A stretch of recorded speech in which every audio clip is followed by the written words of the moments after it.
இன்றைக்கி வந்து என் மகனை பார்க்க ஊருக்கு போயிருந்தேன்.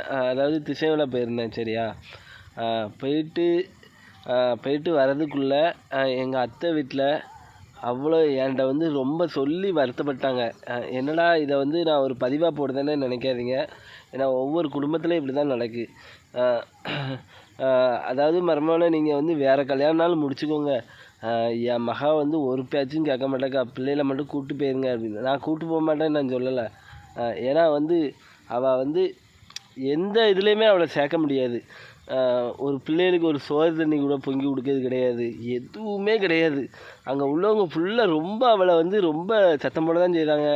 அதாவது ஒரு பொம்பளை வந்து புருஷனுக்கு அடங்கலை, அதாவது அம்மா அப்பாவுக்கு அடங்கலைன்னா அவள் வந்து டோட்டல்கிட்ட வந்து டேமேஜ் தான். என்கிட்ட வந்து ரொம்ப சொல்லி வருத்தப்பட்டு அழுதுட்டாங்க. நீங்கள் வேறு கல்யாணம்னாலும் முடிச்சுக்கோங்க, எனக்கு அவளை வந்து பார்க்கவே முடியல அப்படிங்காங்க. அதான் நான் சொன்னேன், அத்தை இங்கே பாருங்கள், அதாவது உங்கள் மகா வந்து ஒத்து வர மாட்டாக்கா, அவளை நான் சொல்கிறதையும் கேட்க மாட்டாக்கா, அவளுக்கு எனக்கும் ஒத்து வர மாட்டேக்கு. அதான் எழுதி தர சொல்லுங்கள். அதுவும் தரமாட்டான்னா என்ன அர்த்தம்?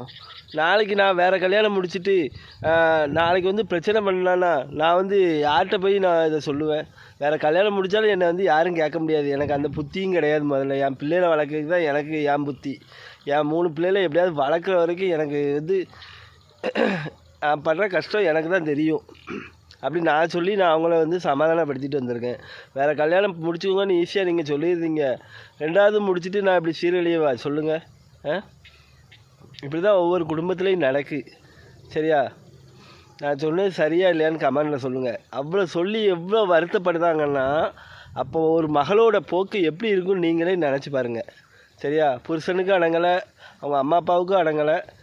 சொன்னது சரியான்னு கமெண்டில் சொல்லுங்கள்.